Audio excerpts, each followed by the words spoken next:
Good evening. I really appreciate everyone being here on such a gorgeous summer night in September in Buffalo.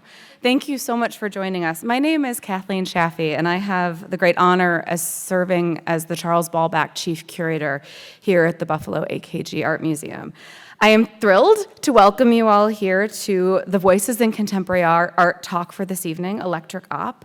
Tonight we celebrate this exhibition and hear from its curator, Dr. Tina Rivers-Ryan, in conversation with three incredible contemporary artists, Rafael Lozano-Hemmer, Casey Reas, and Laura Splan. Electric Op, which I hope most of you have already gotten to see so far, but I trust and assume that having seen it at this preview, you are planning to return. This is an exhibition that leverages the AKG's world-renowned holdings of op art and early computer art to tell a new and much more complex story than has ever been told about the intersection of art and technology in the 20th and 21st centuries. This is a show that builds on a really remarkable legacy here in Buffalo of op art, which perhaps began sooner than that, but began at this museum in 1965 with the exhibition Art Today, Kinetic and Optic. This was, although there's an exhibition at MoMA that opened 4 days before, and didn't explicitly focus on op art, so therefore, this in 1965 was the first major US show that looked at op and kinetic art as a subject. So imagine a moment, we were coming out of the days first of abstract expressionism, pop art blows everybody's mind and changes the way that we're thinking about emotion. You have a kind of a new coolness that enters the sphere of contemporary art with pop, a more satire, focus on more contemporary issues rather than a looking inward, we're looking outward at the world around us. And then op art, and this is a moment we came up with really great names for new movements. Op art comes along and is again changing the way we see in a totally different way. In 1972, also at this museum, we built upon that history from '65 with another major show called Movement, Optical Phenomena, and Light, which looked at works of op and kinetic art, then from our collection. And as recently as 2008, our wonderful senior curator for the collection, Golden Spalding, senior curator for the collection, Holly Hughes, curated the show Op Art Revisited, which also celebrated this history. Indeed, we have such an amazing ability to do shows like this because of the collection we built out of these exhibitions, which is something that we continue to try to do with the shows that we put on at the museum, even to this very day. Because of these, op became one of the major threads of our post-war art collection. It's something that we've continued to collect also as we look towards contemporary art and contemporary artists. We're able to say, this is a work that doesn't just make sense because of this contemporary moment, it also ties back to this amazing legacy that we're really uniquely able to tell here at the museum.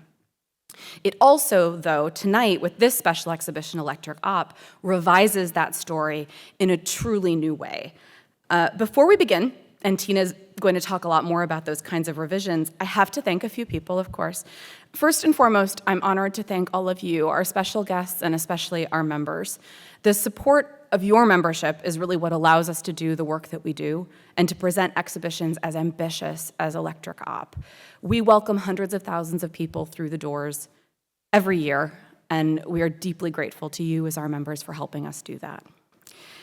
Now, in addition to our members, none of this is possible, truly none of it, without the artists whose tenacity, brilliance, and unique vision brings the work to life that are shared with you here within our walls and as part of our public art initiative throughout Erie County every single year.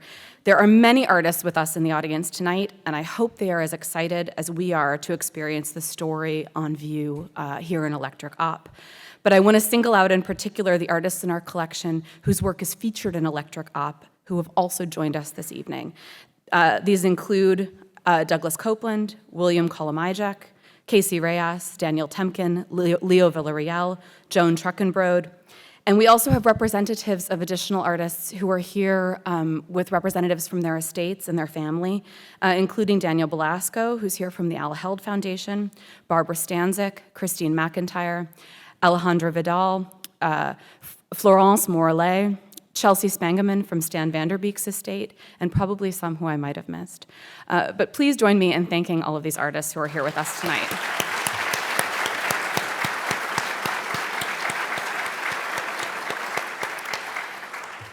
As I mentioned, many of the works on view in the exhibition are in the AKG's collection and part of our past and also our future, but many others were loaned by generous and very accommodating individuals and institutions who were willing to part with them so that we could make this amazing exhibition. I want to thank them as well. Finally, it's also my pleasure to thank the generous supporters of this special exhibition.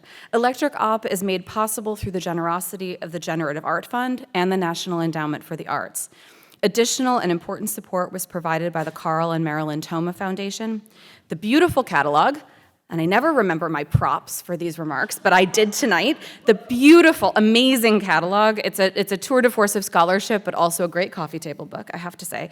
The amazing catalog for the exhibition is also presented by the Carl and Marilyn Toma Foundation with additional support from FRAME, which is the French-American Museum Exchange. I want to thank, I know we have at least one of the contributors to the catalog tonight, and perhaps some who are listening in. I want to thank them for participating in this groundbreaking work of scholarship. I also want to recognize and thank the Musée d'Art de Nantes and their director, Sophie Lévy, for their collaboration on this show. We are delighted to share that Electric Op will travel to Nantes in the south of France next year, and that the catalog is bilingual in French and English because of it. So share with your French friends. This extraordinary exhibition, and these are my last remarks, which has been in the works for 5 years, is the brainchild of Tina Rivers-Ryan, this museum's former curator. During her time as a curator at the Buffalo AKG, which ended earlier this year, Tina had a profound influence on this museum's collection. Her intimate understanding of technology's transformative impact on the global field of contemporary art has been invaluable. She has really changed this collection in ways that you will perceive in the exhibition, I think, very clearly. But in doing so, she's building on an amazing history of celebrating the intersection of art and technology here in Buffalo. We are sad to bid her farewell, but her presence will continue to reverberate because of these additions she's helped bring forth. I cannot think of a more fitting capstone to her time as a curator and as part of the Buffalo AKG community than this mesmerizing exhibition that really attempts to rewrite and recontextualize the history of art in fascinating ways. And I think tonight's conversation will do much to help us uncover that. It is my pleasure now to invite Dr. Tina Rivers-Ryan to the stage. She's going to say a few more words about the exhibition and then introduce our illustrious panel. Please join me in welcoming her to the stage.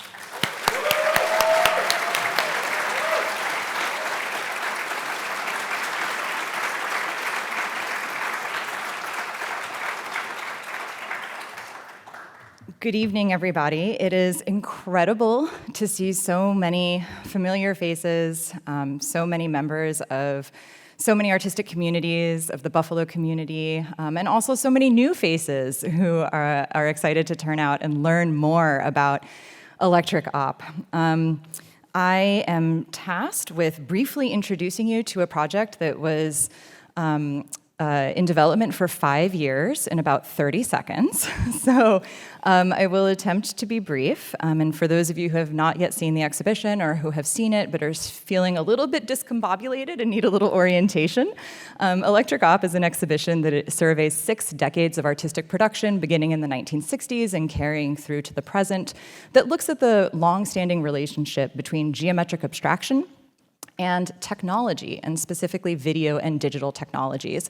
And one thing I wanted to do with this exhibition was to re-examine the legacy of abstraction from the 20th century and to understand how abstract art, and particularly geometric abstraction, and below that, particularly the kind of geometric abstraction that deals with intense optical effects through high color contrast, through dynamic lines, even through movement, really has had a really long impact on contemporary art, maybe not through traditional painting and sculpture, but actually through the development of the field of media art, through video and digital art. I also wanted to put forward maybe not a new account, but a sort of more developed version of a story that has been sort of percolating for a while about the emergence of media art, video and digital art, and to really emphasize that artists who work with technology are not just working in a kind of vacuum and engaging with technology, they're artists too, and they also are engaging with contemporary art, and in fact have been since the very beginning. And so this exhibition is about this moment in 1965 that gives rise to op art, video art, and digital art. So all of these things actually come out in 1965 and are very much in dialogue with each other. So it's trying to understand the precedent that they set for contemporary art and how they're really, from the 60s and 70s, these op artists really introduced certain paradigms into contemporary art practice. Ideas about interactivity, ideas about liveness, ideas about sort of programming, which was even the language they were already using in the 60s. So it gives me great pleasure to emphasize that this is a very international exhibition. Op art and now media art are truly international movements, and so you'll see works on view not only by Americans and Europeans, but also by people from Argentina and Venezuela and Japan. And at the same time, it's also a very Buffalo show. For those of you who aren't aware of the history here in the region, Buffalo has long been credited as one of the birthplaces of media art, thanks to the incredible visionary work that was done here at the University at Buffalo in the Department of Media Study that UB has today, which carries that legacy forward. But also just the whole scene in Western New York, where you have this incredible community of artists who work with analog video synthesizers and just make really funky stuff with technology. So one of the artists in the show is Corey Archangel, who is Buffalo born and bred. And he's asked, and I think I have permission to tell this story because he's now said it publicly on a podcast, but he's been asked what kind of artist he is. Is he a contemporary artist? Is he a digital artist? Is he an internet artist? Is he a post-internet artist? And his answer is, I'm a Buffalo artist. So hopefully, once you see electric op, you understand a little bit. I mean, Corey doesn't, he says he doesn't often give that answer because nobody understands what he means by Buffalo artist, but electric op is an attempt to explain to the world what it means to be a Buffalo artist. So, okay, and with that, I would like to introduce the other international artists who are part of this dialogue. Oh, no, I'm sorry, wait. Speaking of discombobulation, I forgot one very important thing, which is that I absolutely need to thank the incredible staff here at the museum who have made this exhibition possible. It's been a research project of mine, but it's the staff here who have made this crazy research project into a reality.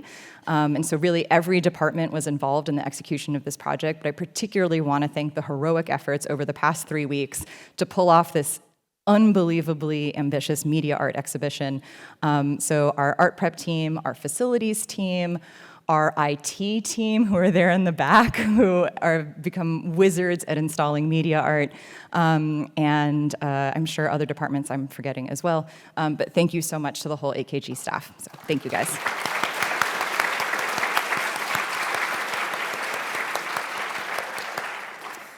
Okay, so now I'm going to introduce, and sorry, that was not 30 seconds, but what can I say? So now I'm going to briefly introduce the 3 amazing artists who will be joining me on stage in a moment for a panel and discussion about their works and the concepts behind electric op. So first, Rafael Lozano-Hemmer. He is a media artist who develops platforms for public participation in urban, digital, and performative spaces.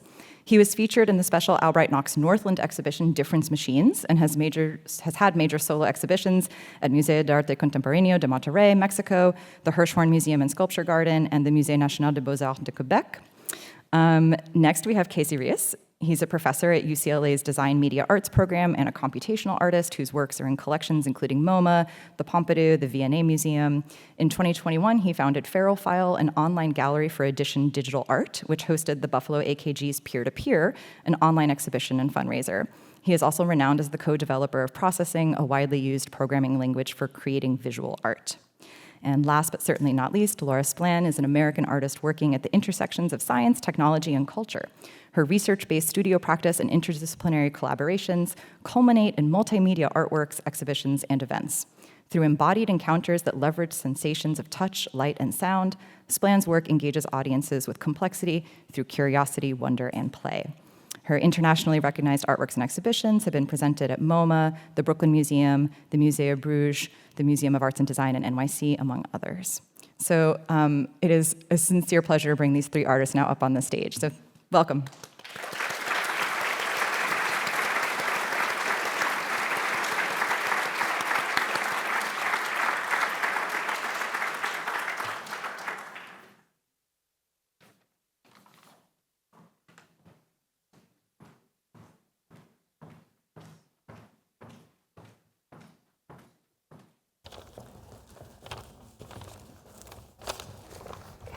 Okay, so, the clicker. So we're going to give the clicker to Rafael first. That's dangerous. Yeah, I know. We're putting you in charge from the very beginning, which we have a time management issue. We haven't even started. So the format for this evening's event is that each artist is going to briefly introduce their works that are on view in the exhibition. And then we will have a bit of a conversation between the artists about their work. And then I have some hard-hitting questions. And we will use those questions to explore some of the ideas behind the show. So Rafael, take it away. Perfect. I'm very honored to be here today in this incredible show. I took an opportunity to see the pieces, and I also was given a catalog early, and so I've managed to read your essay. It's incredible. The book is really significant. I'm really honored to be here. I'm a Mexican artist who lives in Canada. I've been working in media art for the past 30 years. And I constantly try to relate my work to traditions of experimentation that go back decades. So I really dislike the term new media. If you think that what we're doing is new, is because probably you haven't studied so many precedents that we have here today in Buffalo. So I was excited to be in this context. My work is often interactive, is usually incomplete and out of control. It means that participation is a big part of what we do.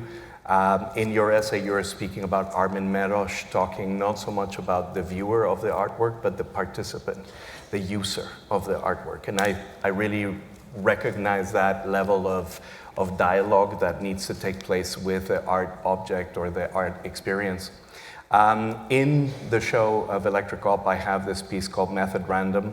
Method Random is actually a moderately simple artwork. It's a generative artwork based on what they call pseudo-random generators. There's a whole set of mathematics that is concerned with the idea of creating true randomness. But if you think about it, even conceptually, it doesn't make sense, because if you have a program that can generate a random output, you could run the exact same program and get that output again. So this has been a problem for a very long time, because of course we need random numbers for everything from cryptography to elections to credit cards. And so there's a history of mathematicians trying to come up with pseudo-random numbers.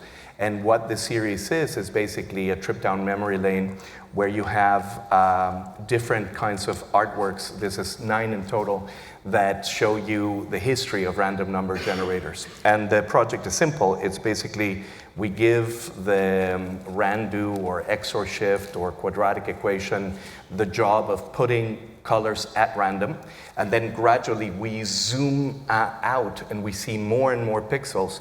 And what's really fascinating is that even the algorithms from the year 2000 or 2010s, you can very quickly see patterns emerge from what is supposedly a very even and random number. So for me, the incapacity of computers to improvise, their incapacity to come up with true randomness is a little glimmer, a little crack of hope for humanity, because I do think that it's fascinating that at a glance, we very quickly see that on the far right, that gray is not perfectly homogeneous, which it would be if the random number generator that is used could represent it. So to end, I would say I'm very happy that you chose this work to be shown, because it has no electricity, no motors, no internet, and so I've never been so relaxed at an opening in my life. So thank you for choosing that work. And I also want to mention this is part of the Toma collection, and I know that Carl and Marilyn are here, and I just want to say, both for them and for you, Tina, how important it is that entire generations of artists, not just the ones that are present here, but also in the history, are getting a new context, a new way to perform this material, because especially when it deals with Latin American art, all of that is forgotten. And we can't do that. That's very obnoxious. And so people like yourself, people like Carl and Marilyn we're very thankful to have your support. So I pass the...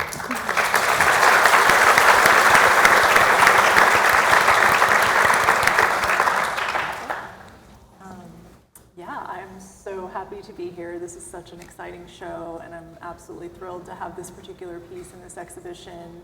and have it positioned in this context and be in conversation with so many pieces that influenced the work and are, kind of aligned with it in terms of experimentation with electronic media and data. So this piece that's on view in the exhibition is called Squint, and it's part of a series of work called Embodied Objects, where I was using data collected from my own body, measuring muscle movement, with an Arduino electromyography device. So my work in general is really interested in technological translations of the biological world, particularly translations of the body and depictions of the body, visualizations of the body in biomedical contexts. And at the time I was making this work, I was particularly engaged with scientific instrumentation and different imaging techniques for the body, such as X-rays and electromyography and EEG, EMG, those kinds of biometric data. So with this series of work, I was interested in taking that kind of data and rematerializing it, because I really think of this muscle movement as material, the data that comes from it as material.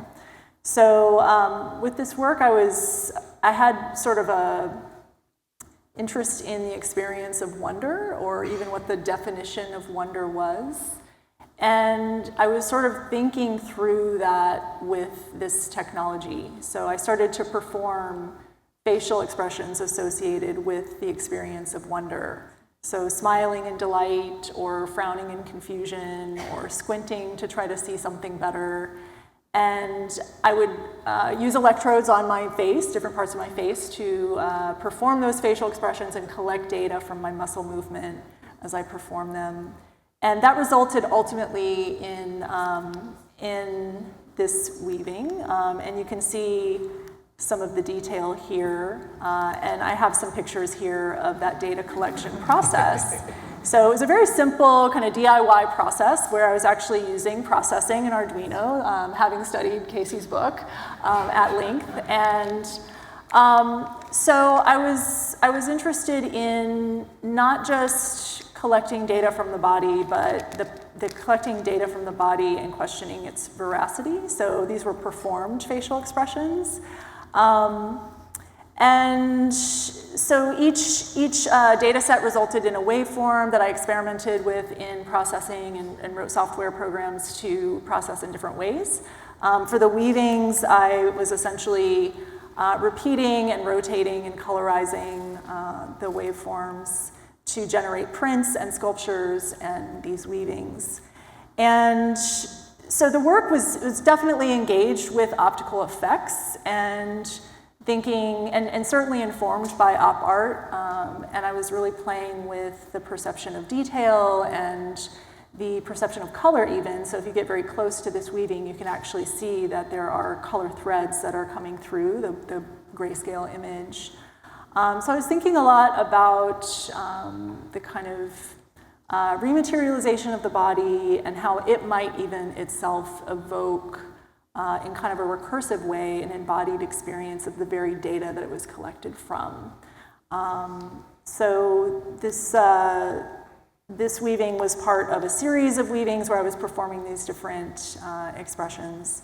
And yeah, I mean, I think also this project was engaged with interface. So I'm also really interested in how our body interfaces with the outside world via technology, how it's mediated by technology. And I think since I made this series in 2015, it's kind of grown into more and more of an interest in these kinds of cybernetics that you bring up in the catalog, and thinking more and more about our kind of cyborg existence in the post-human landscape.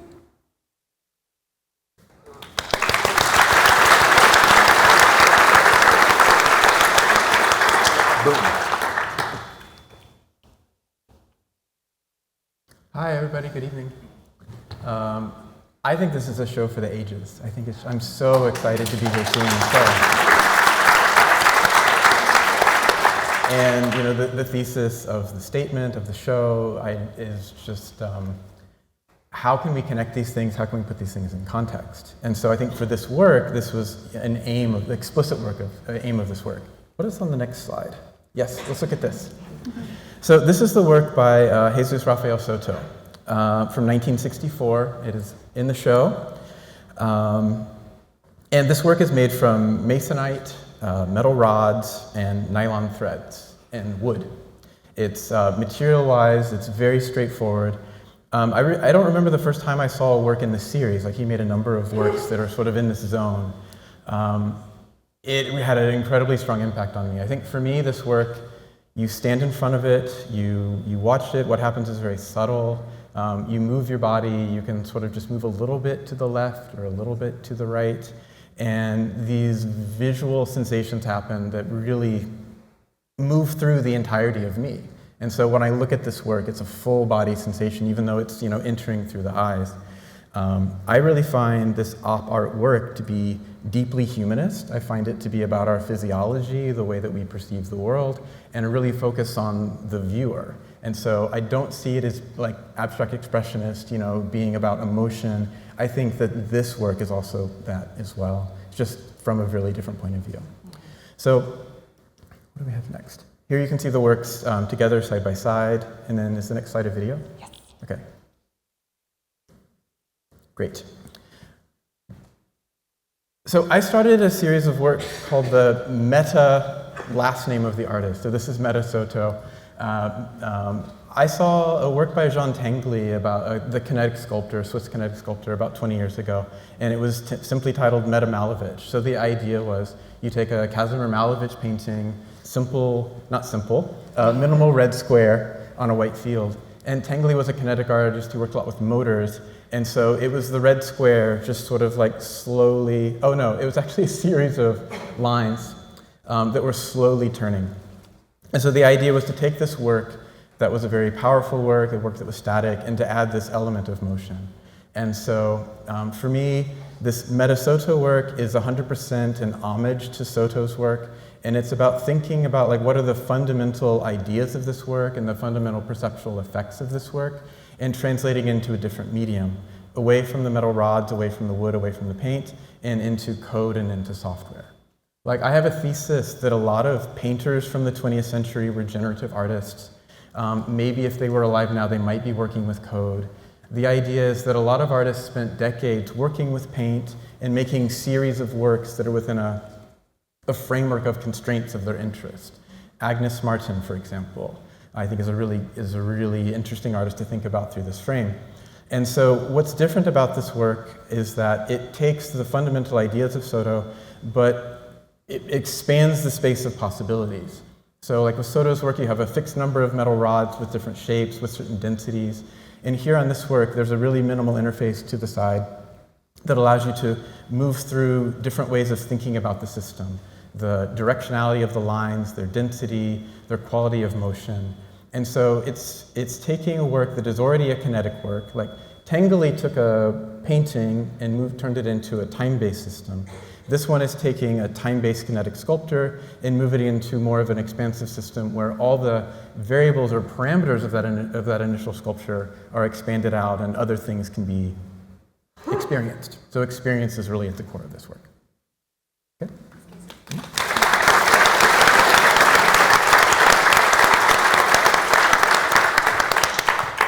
So now I'd actually love to open up this conversation by having you guys respond to each other's work. And it occurs to me, listening to all of you, I think there's so many correspondences and connections, but have any of you been exhibited with each other before? Are there any new constellations happening here? I'm sure that you guys have been in some shows together, but all three of you? Maybe not? Maybe not. I don't think so, all three of us. I think different configurations of twos. Different configurations of twos, but the first time all three. Okay, so let's see if we can find the through line. So yeah, I'd just be curious, art historians and critics and curators, we see art in our way, but we always learn so much from listening to artists and seeing through artists' eyes. So curious to see how you guys see your work hanging together in this show.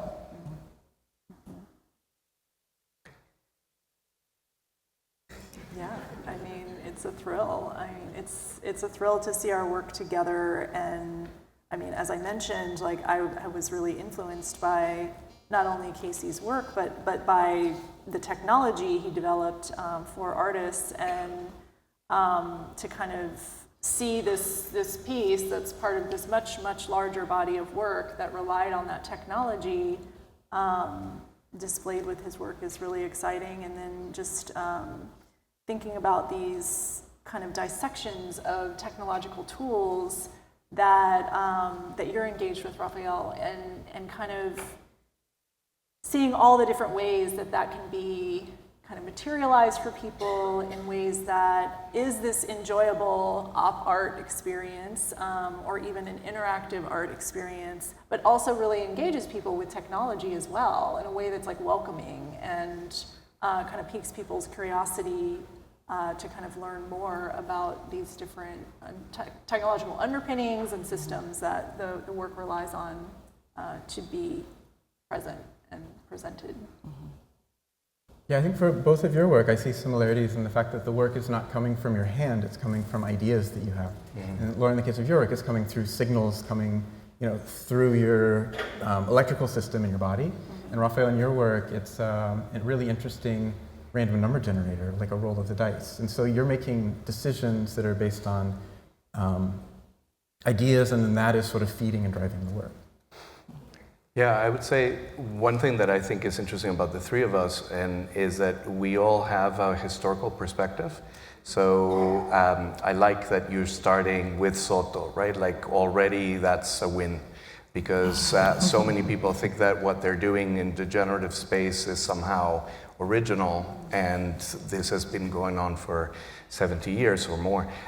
So I really love that you do that. In the case of looking at your work, I was thinking about Annie Albers or Vera Coro, or the people who have been working with textiles in a computational way, and how expressive and political that is to actually take on that very historical tapestry, as a way to actually convey something as contemporary as biometrics and being present and being alive. And then in my case, it's more like a nerdy chronological search for how computation is changing, and honor the fact that as you're working with computers, you're collaborating with the tool makers. In this case, in the case of a lot of artists that I know, Leo Villarreal, who's here today, who's a great artist, was telling me he works a lot with processing, for example. I think that's fascinating. The artists are tool makers, and then we adopt those tools, those languages, but it's never ourselves separated in a messianic way or in a Friedrich thing with an inspiration. It's always in dialogue with each other, always in dialogue with other languages, with other communities, and especially with history. So I thought that was, and that's why shows like these are so valuable, because it in my opinion, it gives gravitas to the whole experience of trying to extend traditions of experimentation. Yeah. Well, thank you for that. I want to pose a question to you guys, which will immediately compromise the entire enterprise of Electric Op. But I acknowledge the fact that I've willfully put all of you into dialogue with this art movement from the 1960s that may or may not have actually been at the forefront of your consciousness when you were making work. And so I think as a curator, for me, the thing that unites all three of you is that you're all working with the language of geometric abstraction, with questions of perception, right, and how the body perceives, and also with technology. So conceptually, and even just visually, stylistically, there is clearly a sort of through line in your work. But I wanted to ask about this question of op art, or maybe we should be broader and just say abstraction. One of the theses of the show, you can tell I've been installing for 3 weeks, very little sleep, is that geometric abstraction plays a really special role in how artists work with technology. Of course, other movements have inspired artists who work with technology, conceptual art, pop art, etc. But geometric abstraction seems to have really had a very enduring influence on artists who engage with technology. And so one of the sort of underlying ideas is because these technologies themselves are geometric abstractions, right? That video itself, if you think about the nature of a video image, it's an electronic signal that makes a waveform, or a digital image. If you think about what that is, it's binary code in bits on a circuit board that's a grid, right? So I just wanted to ask you guys about why abstraction has been so important in your practices, or what you understand the sort of legacy or value of abstraction to be, which is also a bit of a perverse question, because for all of you, it's actually abstraction, but it's also not, because it always comes back to the body. So there's figuration there, just maybe not in the way that you would expect. Yeah. I was really drawn to abstraction at a very particular point in my practice, where prior I had been making a lot of very representational work, or a lot of work that had very visceral imagery or visceral materials even. And I was kind of frustrated with some of the response to that imagery, and it started really as an experiment in the opposite direction, which I felt like was abstraction. And circuitously through textiles often ended up as geometric abstraction that I was particularly interested in.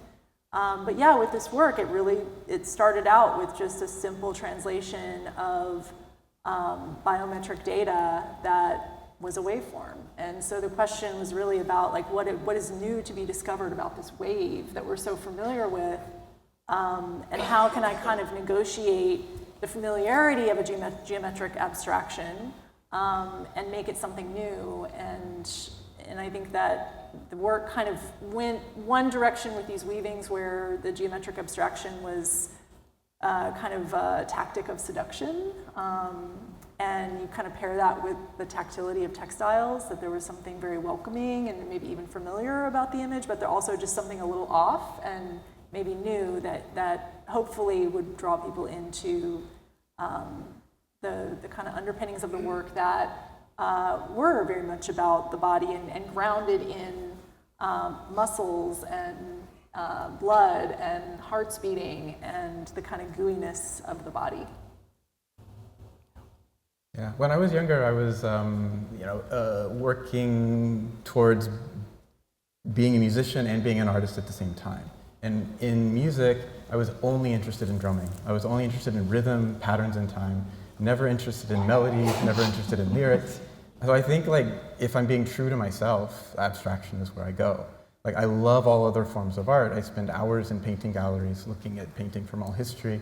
I think so many artists of the original abstraction generation went through portraiture, figuration, and invented and sort of found their way into abstraction. And I think by the time my generation came around, it was still kind of the same way. Like, you go to art classes, like I'm from Troy, Ohio, so I went to art classes at the Dayton Art Institute, and it was, let's go into the gallery and let's draw the sculptures and draw from the paintings.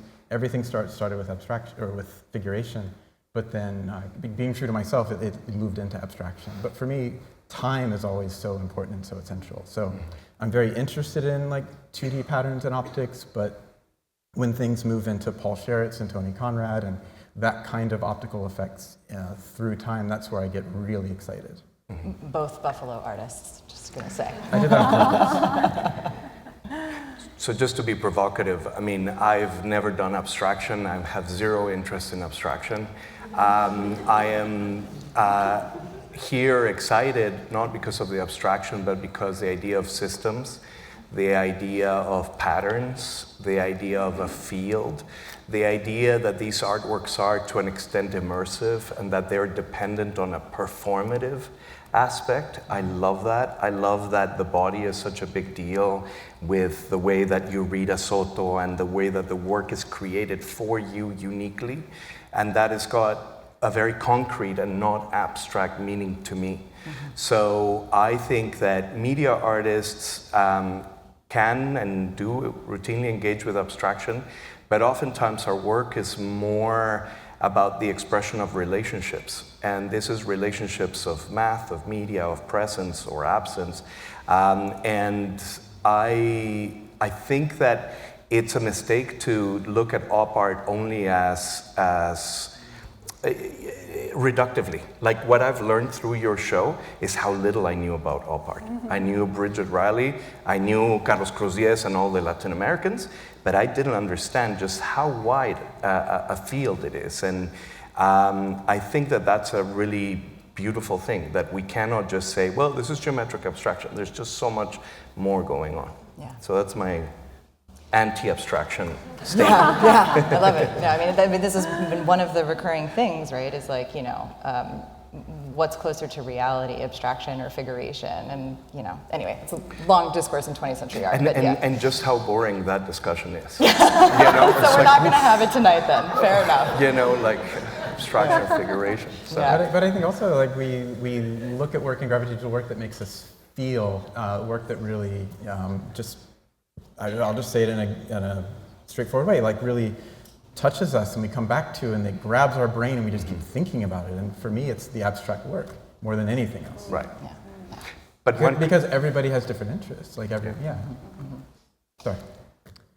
But can I say, like, I guess that my reaction against abstraction is this desire that they used to have about this universalist thing about everybody will read this in the way that is somehow intended to be. And when it has those pretensions as opposed to the singularities of the perception, which is what I think the interesting art does, it separates us. It doesn't necessarily unite us. And I think there's a perversity with math that is explored through these works that I find really satisfying.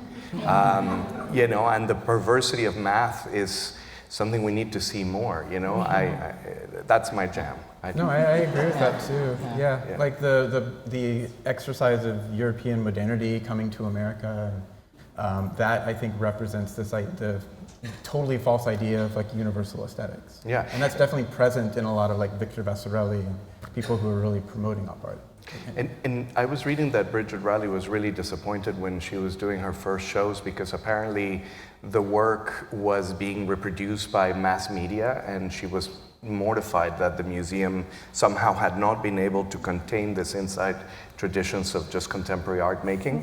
But on the other hand, that is also the influence of her work, right? Because as you've now extracted, there's just so many people who have engaged with it precisely because it became part of our mainstream culture almost. Yeah. Well, I mean, I have to admit, as a curator and a scholar, in a sense, one of the best possible outcomes of a show like this is that it actually proves that none of these terms are tenable, right? That when we say geometric abstraction, that's actually not a useful terminology because we're using as an umbrella term to describe wildly different practices that come from very different places. And so, hopefully there will be a new generation of people that will invent new language or will do more work to really articulate, like, what are these things? And that was one of the great pleasures for me in seeing, the works on view together today, is understanding actually the wide variety of aesthetic choices that can be made within the constraints of something like pixel art. It's like we think of the grid as a structure, and I was worried, I'm going to be honest, and again, I'm opening myself up here and being very vulnerable, but I was worried that people would think that the show felt really redundant. Like, oh my God, another pixel grid image? But it's kind of amazing how much artists can do within, it's the same way. It's like, thinking about, portraiture, like another portrait, it's okay, well, but yes, another portrait, like there's always more, like a good artist can always bring something more to the table, and there's so many different strategies, and especially with the technologies that you guys use. I'm going to pivot now to my last question. I may have one other question I want to sneak in. You know what it is.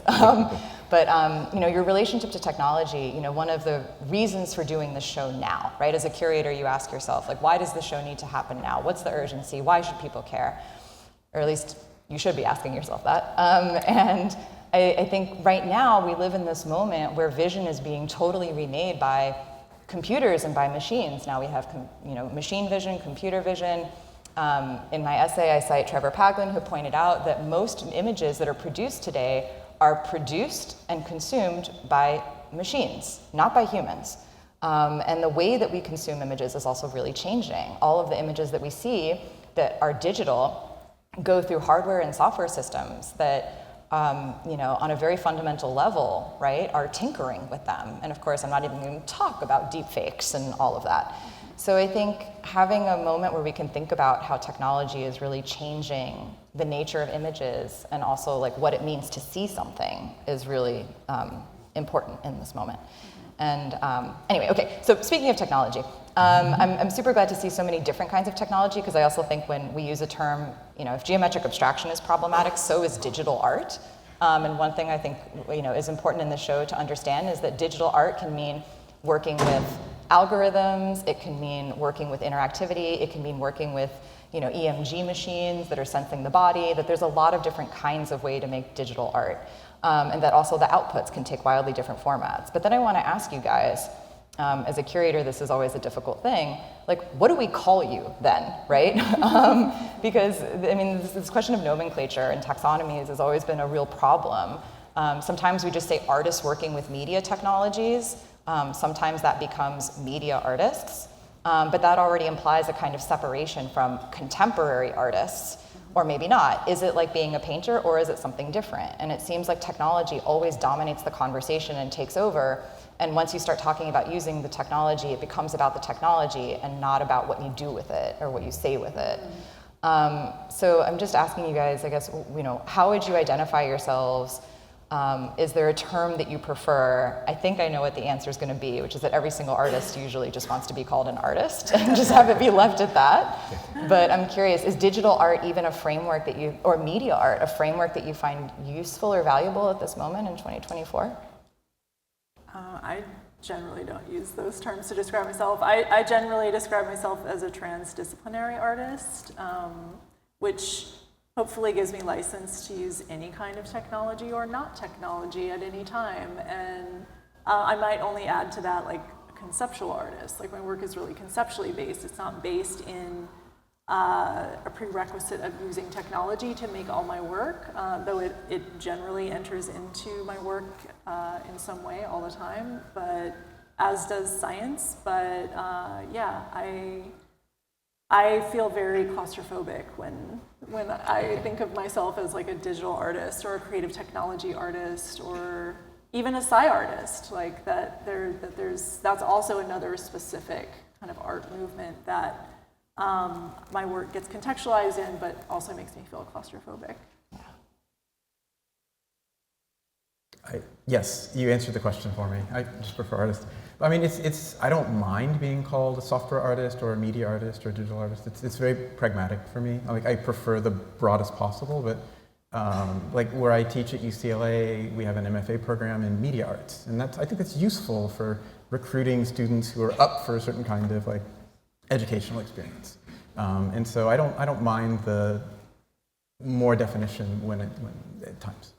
Yeah, I find the terms are useful because you do need to sort of separate this from different types of practices. Like, for example, there's a misunderstanding that media art is visual art, which, is not really. It's more performing arts. And I like to say that I'm a media artist. Sometimes in the States it's a problem because media is understood not as the medium, but they're thinking about video or television or something like this. Electronic artist is good. Sometimes we say research artist, but it's so pretentious. But it's this idea of like, well, you're going to research. Only you guys in Quebec say research artist. Yeah, we say research artist. You guys in the French. Yeah. I've been called a budget artist. So it was an insult. So they're like, you're a budget artist. I'm like, yes, sir. You should tell them you're a big budget artist. Yeah, no, I'm doing little things now. But it's kind of like I write really good budgets. Yeah. It's a taboo amongst artists to talk about that, but I'm a budget artist, yeah. I love a constraint. So, productive constraints, that's what artists do, is they navigate within productive constraints. We're parasites. Yeah. I'm going to ask you that one last question. So I think, I feel very passionately about the creative and artistic potential of artists who work with technology, just like I feel passionate about the creative and artistic potential of, let's just say, artists. But I have found when you present this material that sometimes people are not very receptive to it. And there's one refrain that I hear a lot, which is that, oh, isn't that just a screensaver? And so I have my own answer to that, which of course, because I was trained as a museum docent, it was my first job in the art world, I turn it around and I say, well, what makes you say that? And then we go from there. But then I really have like a 45-minute lecture. But I'm very curious to hear what you guys think about that. This kind of critique of your work, or what would you say to somebody who's like, well, I don't know, isn't it just? It used to make me really upset because it was always said as a way to cut down the work, a way to, this isn't art, it must not be. But I kind of got over that a few years ago, and I think my point of view now is like, anything can be art. You can have a screensaver made by an artist, it's an extraordinary work. I think artists make books, artists make newspapers, artists make postcards, artists make websites, artists make everything. So it's fine. Yeah. Hear, hear. Yeah, I actually have not heard that about my work to my face.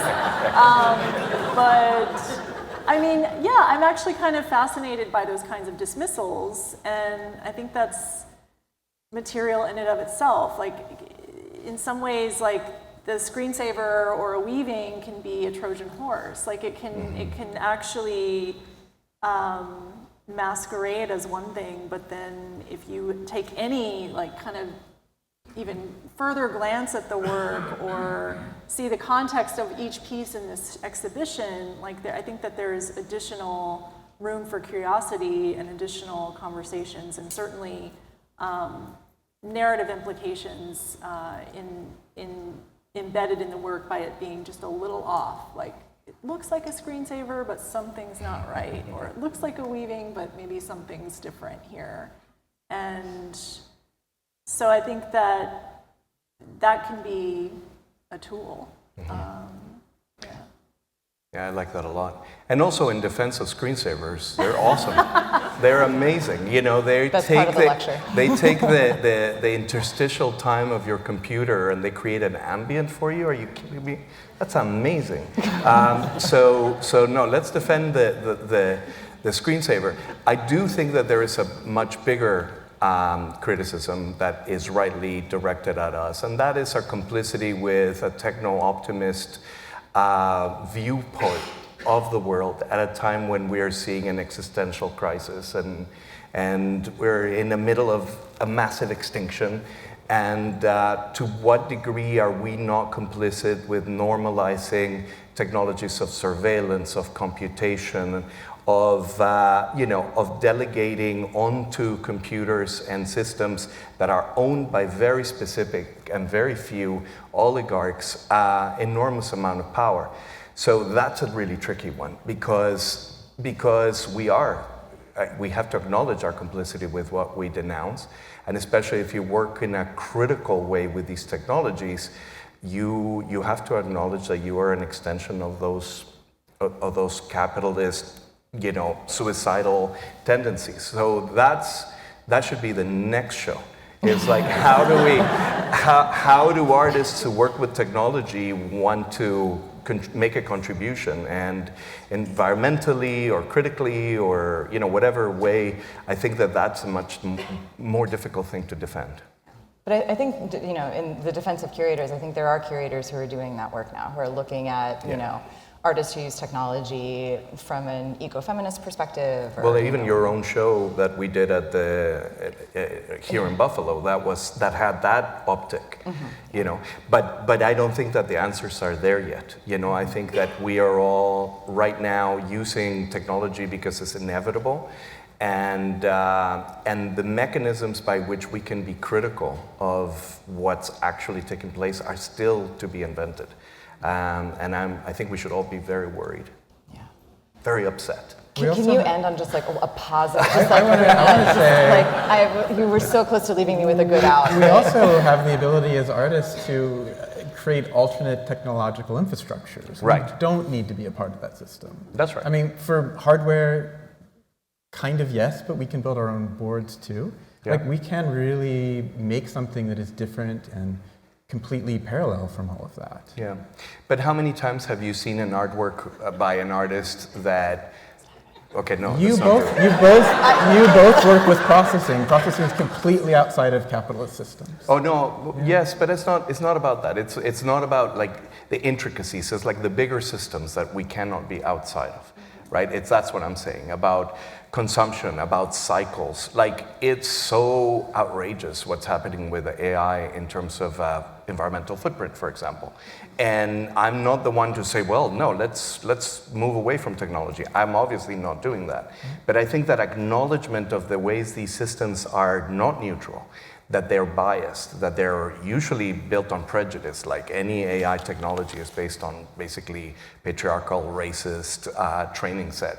Like to acknowledge that is a way to be honest with the fact that we are in very serious trouble and that we can do our best to not try not to be capitalist, but let's get real. Like it's very difficult to be outside of capitalism. Well, maybe I just have to quote your own words back to you. So, as you said about facial recognition technology, you think it should be illegal except for artists to use. Yeah. So maybe we need to say the same thing about AI.